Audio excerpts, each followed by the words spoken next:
Imagine having so much gold that no one can count it.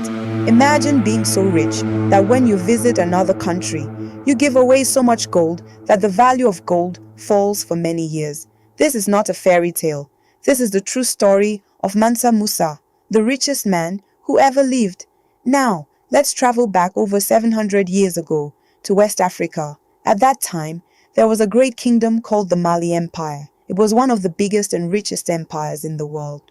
The land was full of gold mines, salt, and busy trading cities. Traders came from many places to buy and sell goods. The king of this powerful empire was a man named Mansa Musa. The word Mansa means king or emperor. Mansa Musa became the ruler around the year 1312. Some stories say that the king before him went on a journey across the Atlantic Ocean with thousands of ships and never returned.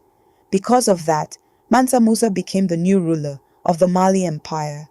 When he became king, he did not waste time. He made his empire stronger. He improved trade, protected his people, and made sure the kingdom became even richer. The Mali Empire controlled many important trade routes across the Sahara Desert. Traders carried gold, salt, ivory, cloth, and other valuable goods on long camel caravans. Gold was the greatest treasure of all. At that time, the Mali Empire produced a large part of the world's gold. This made Mansa Musa unbelievably rich. People today still believe that no person in history has ever been richer than him. His wealth was so great that experts today cannot even calculate how much it would be worth. But Mansa Musa was not only famous for his gold, he was also a faithful Muslim. In the year 1324, he decided to make a holy journey to the city of Mecca. This journey is called the Hajj. It became one of the most famous journeys in history. Mansa Musa did not travel alone. He traveled with tens of thousands of people. Some reports say there were about 60,000 people in his group. There were soldiers to protect the caravan. There were servants to help. There were officials, musicians, scholars, workers, and family members. Thousands of camels carried food, water, supplies, and huge amounts of gold. Some camels carried bags filled with hundreds of pounds of gold. As the caravan crossed the hot Sahara Desert, people in every town came out to watch. Many had never seen anything like it before. When Mansa Musa reached places like Cairo in Egypt, he shocked everyone. He gave gold to poor people. He gave expensive gifts to leaders. He bought many goods from local markets. He was so generous that he gave away an unbelievable amount of gold. At first, people were happy, but something unexpected happened. Because there was suddenly so much gold in the city, gold became less valuable. Prices changed. The economy was affected for many years. It is one of the few times in history when one man's spending changed the economy of another country. Wherever Mansa Musa went, people talked about him.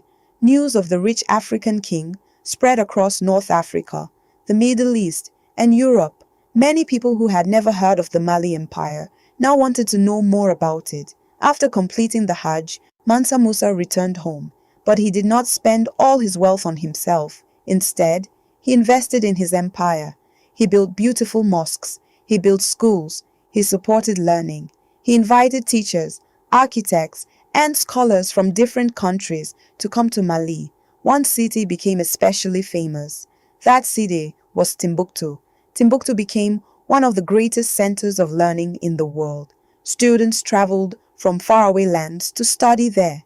Its libraries held thousands of books. At a time when many parts of the world had very few schools, Timbuktu was already a place where people came to learn about science, mathematics, law, medicine, and religion.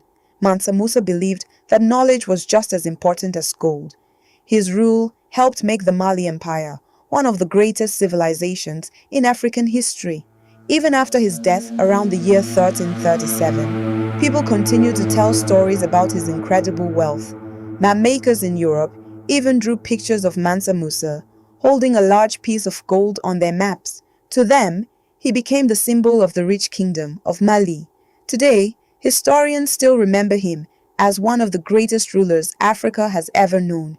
His story reminds us that true greatness is not only about having wealth, It is also about using that wealth to help people, build schools, encourage learning, and leave behind a legacy that lasts for centuries.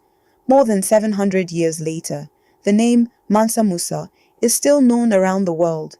He remains the richest man in history, a wise ruler, and one of the greatest kings the world has ever seen.